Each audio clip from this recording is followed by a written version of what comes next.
Jangan lupa untuk subscribe YouTube channel Metro TV News dan nyalakan notifikasinya.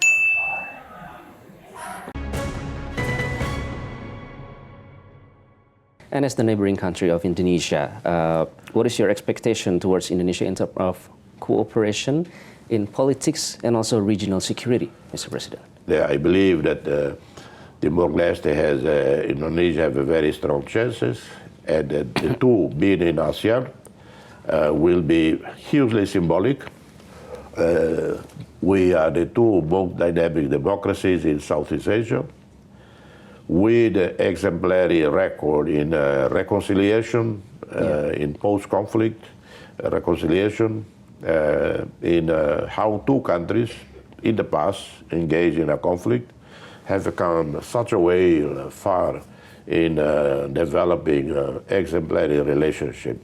The UN, the international community, need good examples of how countries overcome problems of history and develop fraternal relations and good neighborhood relationship. Two countries, Indonesia and Timor Leste, will be shining inspirations in the Human Rights Council. Okay. Speaking of which, Mr. President, I heard in one of your interviews said that Timor-Leste have forgiven Indonesia for what happens in the past, mistakes in the past. So what's the background of that stance, Mr. President? Well, we don't talk about forgiving or expecting apology. We just move on to the future. We deal with the present in terms of looking after victims, rebuilding the country, and rebuilding relationships. And we don't expect any country to ask for forgiveness, because in the world, a list of countries that should ask for forgiveness is very long. And the Vietnamese, would expect a long list of French and the Americans to apologize. And the British would have a much, much longer list of countries throughout Asia, Africa, lining up, waiting for the British to apologize, the French, the same. And so we are very, not only pragmatic, but we understand the context in which the invasion of Timor-Leste occupation took place. Indonesia itself freed from dictatorship, transition to democracy. And that's what matters the most, that Indonesia today is a free, vibrant democracy, and we've enjoyed very close relationship. So we can say that the harmonious relationship between Indonesia and Timor-Leste is the success example of reconciliation between both countries, no matter what happens in the past. Now let's talk about economic, Mr. President. As we know that amid the global crisis right now, there's a food crisis in some countries. The spike inflation that happens all around the world. And meanwhile, Timor-Leste is importing about 26% variety commodities from Indonesia, above the import from China and Singapore. Does this global crisis affect food and energy prices that imported from Indonesia? In the case of Indonesia, bimol, first, the price increased in Indonesia. There are protests in Indonesia against the increase of cooking oil price.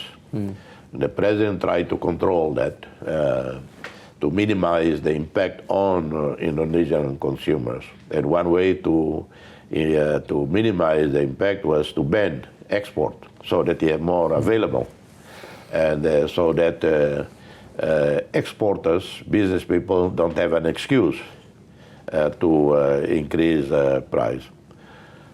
But by banning, we deprive countries like Timor-Leste, Pakistan, Bangladesh, so many.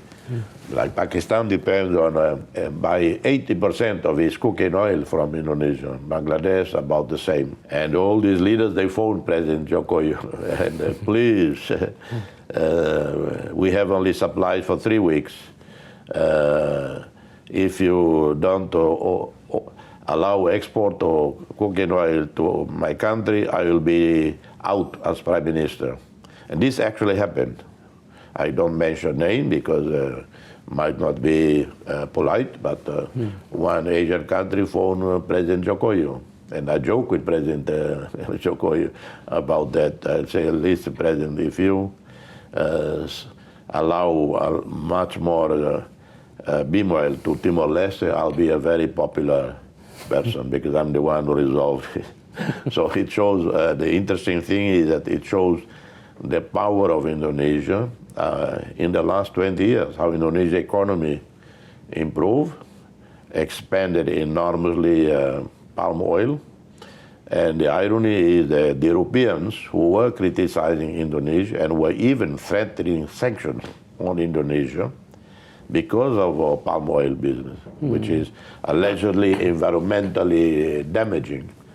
Well, now no one criticizes Indonesia. And Indonesia and Malaysia, the guarantors of supply of cooking oil for more than 100 countries. Okay. So it shows the exceptional success of Indonesia in the last 20 years. And of course, President Jokowi, very supportive of Timor Leste, like all past presidents. Okay. And we are developing good relations. We have developed great relationship, but now we are looking at how to further expand economic trade relations. President Jokowi and I discussed about setting up an industrial zone, a park, industrial park along the border or on the East Timor side, so that Indonesian manufacturing companies, food processing companies could set up factories there.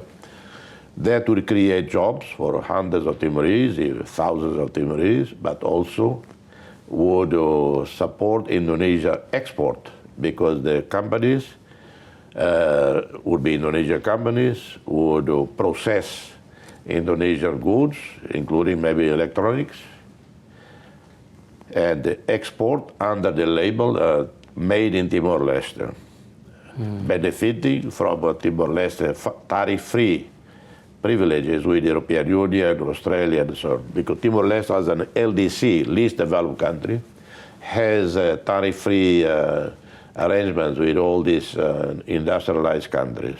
So there are ways for Timor Leste and Indonesia to further integrate our economy. And then about your Timor Leste relationship, you mentioned also about how to build stronger relationship with China and also the United States. So what's your plan on that, on, why are those countries that you need? We try to be friends of everybody.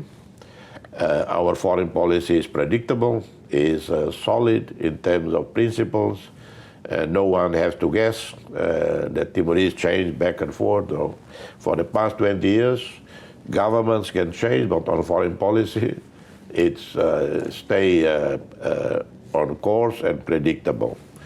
In that, it means we have our own values of democracy, respect for human rights. Timor Leste is a candidate to the Human Rights Council, but we are not going to lecture China or other countries about the conduct of their human rights policies in the country. We will seek as a country individually and join the collective body of Human Rights Council. We try to promote respect for human rights, rule of law, etc. But within the council, we prefer mediation, building bridges, than attacking individual countries. But of course, there are situations, that no one should be silent.